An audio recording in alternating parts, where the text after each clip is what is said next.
Emergency evacuation of our site applies to all visitors, officers and workers. There are many different reasons why an evacuation of our workplace may need to occur. These include fire, explosions, major chemical spills, gas leaks, major accidents, bomb threats or sieges. The evacuation may involve your particular work area, or it could involve the whole workplace. In either case, it's important that you're able to act in a way that is going to save your life and not put others at risk. Our workplace has developed procedures to deal with potential on-site emergencies. You need to be aware of these procedures so you can follow them calmly and confidently if an emergency occurs. Site emergency evacuation plans are posted in several places around the premises. These contain vital information for all workers and visitors. They highlight exits, assembly areas, muster points, the location of fire extinguishers, emergency services phone numbers, and an emergency contact number for the site. Make sure you familiarise yourself with these plans so you can act calmly and confidently if an emergency occurs. If in doubt, ask someone in your immediate area. The evacuation plan for your workplace will also detail the various responsibilities assigned to roles like wardens, the incident controller, person in charge or officer, firefighting teams, and first aiders. Wardens are generally staff members who have been given specific training in coordinating the evacuation of certain work areas.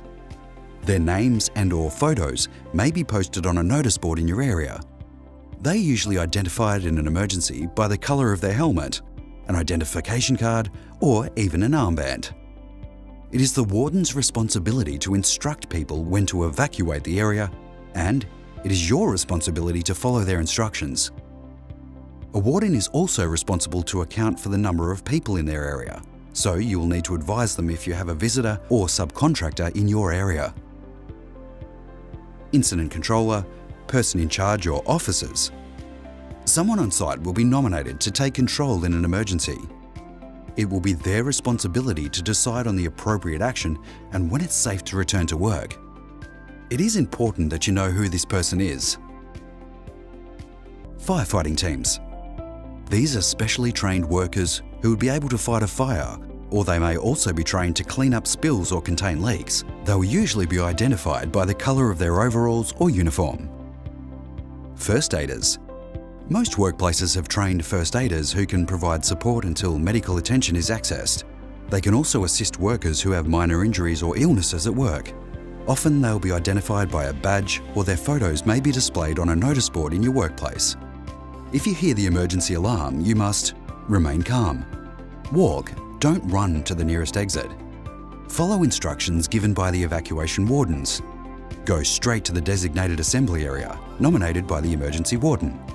Remain at your assembly area until you're directed to return to work.